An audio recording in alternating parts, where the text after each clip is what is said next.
கட்சியால் அதாவது உங்களுடைய இணைப்பாளரால் உங்களுக்கு ஒரு சிறிய தொகை வழங்கப்பட்டு ஒரு பெரிய தொகைக்கு கையொப்பம் வாங்க முனைந்ததாக உங்களுடைய வேட்பாளர்களாலேயே ஒரு குற்றச்சாட்டு முன்வைக்கப்பட்டது. இது உண்மையில் இது தொடர்பில் என்ன நடந்தது? இது உண்மையா?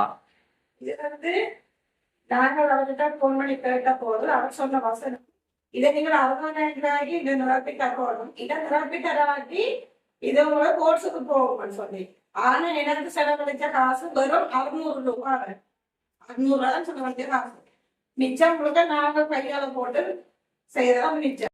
செலவழிச்ச காசுன்னு சொன்னா 600 ரூபாய்க்கு அவங்க தண்ணீர் போட்டு ஒரு சாப்பாடு. எவ்வளவுக்கு கையொப்பம் வாங்க முனைந்தார்?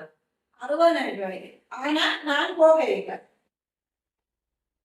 போகாதால அவர் எனக்கு சொன்ன வசனம் நீங்க சைட் வைக்காட்டி இதை பெரிய பிரச்சனையா போகும், கட்சி கோர்ட்ஸுக்கு என்ன கொண்டு விடும்னு சொல்லி. அதுக்கு நான் கூறினது கட்சியால எனக்கு ஒரு ரூபாய் காசு தராத நிலையில நானே 60,000 ரூபாய்க்கு நான் கைகளுக்கு வைக்கணும்.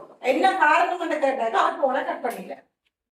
தேசிய மக்கள் சக்தியின் வடமராட்சி கிழக்கு அமைப்பாளர் தொடர்பில் பல்வேறு குற்றச்சாட்டுகளை நீங்களும் சுமத்தி இருக்கிறீர்கள். இந்த வடமராட்சி கிழக்கு பகுதிகளிலும் பல்வேறுபட்ட குற்றச்சாட்டுகள் எழுப்பப்பட்டு வருகிறது அவர் தொடர்பில். அதாவது சட்டவிரோத மீன்பிடி, மணல் கடத்தல்கள் போன்ற செயற்பாடுகளை நிறுத்துவதாக கூறியவர்கள் அவர்களுடன் இணைந்து பயணிப்பதாக ஒரு ஆதாரமற்ற குற்றச்சாட்டு எழுந்து வருகிறது. இது தொடர்பில் நீங்கள் என்ன நினைக்கிறீர்கள்?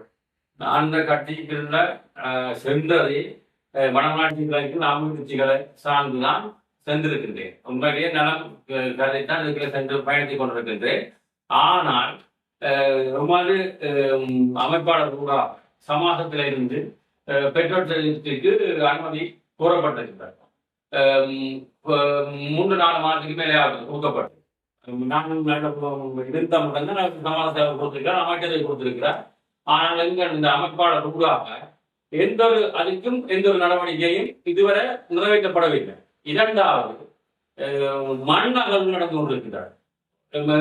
தேசிய மக்கள் சக்தி காரியாலயம் வந்து இந்த சாலைகளில் இருக்குது. ஆனால் பல பகுதி மற்ற பல நாட்டில் பல இடங்கள்ல மண் அகழ்வு நடந்து கொண்டிருக்கிறது. ஆனால் இதை நான் சொல்லியிருக்கிறேன், இதை கட்டிக்க ஆரம்பித்து மிகப்பெரிய நடவடிக்கை எடுக்கணும்.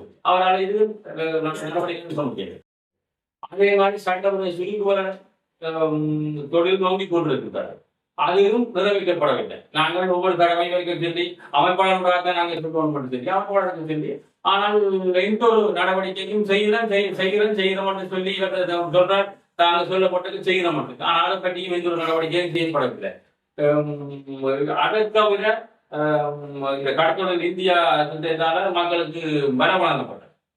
2 போட்டியின் காரணத்துக்கு இந்த பலம் வழங்கப்படவில்லை. 2 போட்டியின் காரணத்துக்கு இந்த பலம் வழங்கப்படவில்லை. வழங்கப்படாத பட்சத்தில் மேலதிக வரைகள் நீதியத்தில் இருக்கிறதாக கூறப்பட்டது.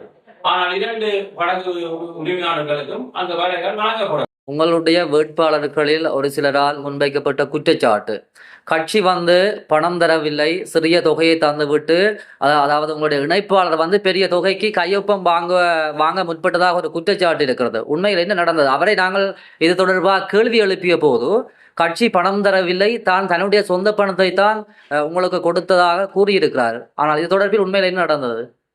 எங்களுக்கு சொல்லப்பட்டது, நான் கடைசி முடிவு டைமில் முதல் நாட்கள் எங்கள்கிட்ட கொண்டு நான் அவருக்கு தந்த போது கொண்டு தந்தார். கட்சி அந்த பணமாக எனக்கு தெரியப்படுத்தினார். 10,000 ரூபாங்க. அதுக்கு நான் இந்த கார்டு கிடைச்சிருக்கிறேன் 10,000 ரூபாய்.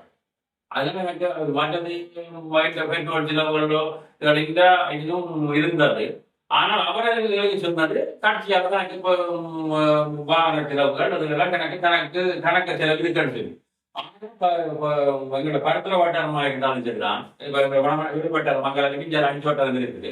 ஆனால் இவர் 2-3 தடவை எங்களுக்கு வாகனத்தில் பயணித்து எங்களுக்கு சேவை செய்வது எங்களுக்கு உறுதிப்படுத்த முடியும். ஆனால் வேறு எந்த ஒரு இதுக்கும் இந்த வேட்பாளர்களுக்காக வேண்டி அவர் எந்த ஒரு இதுக்கும் செய்யன்றதை நான் உறுதியாக இந்த வேட்பாளர்களுக்கு முன்னாடி சொல்றேன். எந்த ஒரு காட்சி கூட முடிச்சுன்றதை நமக்கு தெரியவில்லை. ஆனால் அவர் எங்களுக்கு சொன்ன இது தனக்கு சரியான சிலவாக சரி. ஆனால் வேட்பாளர் பிரச்சாரத்துக்கு கைமாக இருந்தாலும் சரி, 4 வட்டாரத்துக்கு வந்தவர் வேறு எந்த ஒரு இதுக்கும் ஒவ்வொரு வேட்பாளரும் இருக்கிறார். அதே மாதிரி விக்கிரக்கணி வேட்பாளர் கட்டக்காடு வேட்பாளருக்கு அந்த காசும் கொடுக்கப்படாது. மற்ற இந்தியாவும் அப்படித்தான் நடந்திருக்கு. அப்ப தேர்தலுக்கு சொல்லி அவர் சிலவழிச்சு சிலவழிச்சு நாங்கள் பயணிச்சு சொன்னார். தனிப்பட்ட